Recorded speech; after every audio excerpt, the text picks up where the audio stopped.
আজকের গল্পটি শুনলে আপনার চোখ থেকেও পানি বের হতে বাধ্য হবে। আমাদের বাসার পাশে একটা মেয়ে ছিল।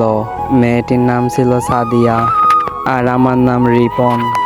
সাদিয়া আর আমি খুব ভালো একটা বন্ধু, বলতে পারেন একজন আরেকজনের ছাড়া চলে না। হঠাৎ করে একদিন আমি সাদিয়াকে বললাম, Sadia I love you. Sadia উত্তরে বলল, দেখ রিপন, তুই আর আমি খুব ভালো একটা বন্ধু, তোর আমার মাঝে ভালোবাসা হতে পারে না। আমি শুধু তোকে বন্ধুর চোখে দেখি, ব্যাস এতটুকুই। এই কথা বলেই চলে যেতে লাগলো, বাট আটকাতে পারলাম না। এভাবেই দিন যেতে লাগলো, কিন্তু সাদিয়া আমাকে ভালোবাসে না। কি যে করি। বলতে বলতেই সাদিয়ার ফোন। ওই রিপন, কি করো? এই তো তোর কথাই ভাবতেছিলাম সাদিয়া। চুপ থাক, খাওয়া দাওয়া করছোস? না খাই নাই, তুই খাইছোস সাদিয়া? হ্যাঁ খাইছি। তুই চালু খাওয়া দাওয়া করে মাঠে চলে আয়। আচ্ছা, এই বলেই লাফাতে লাগলাম। হয়তো সাদিয়ার মনে আমার জন্য ভালোবাসা লাগছে। তারপর চালু খাওয়া দাওয়া করে মাঠে গিয়েই বলতে লাগলাম, কিরে সাদিয়া, এত জরুরি ডাকলি কেন?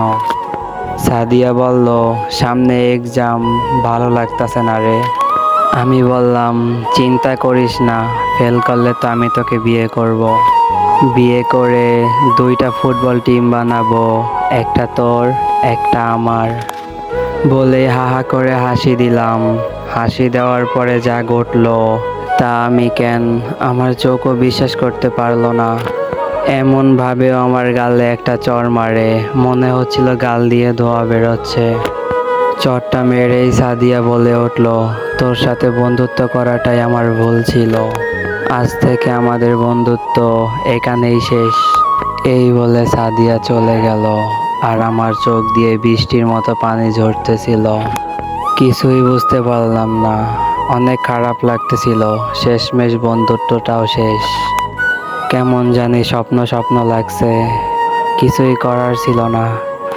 অশ্রু ভরা চোখ আর বুক ভরা কষ্ট নিয়ে বাসায় চলে আসলাম। এসেই শুয়ে পড়লাম, বালিশটাও ভিজে গেছে।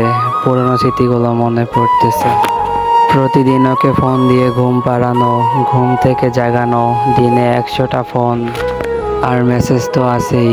সব স্মৃতিগুলো মনে পড়ছে। আমাদের বন্ধুত্ব শেষ হলেও আমি ঠিক আগের মতো ফোন দিতাম, মেসেজ করতাম। সাদিয়া বিরক্ত ফিল করতো, তারপরও আমি সাদিয়ার সাথে কথা বলতে চাইতাম, মেসেজ দিতাম, কল দিতাম।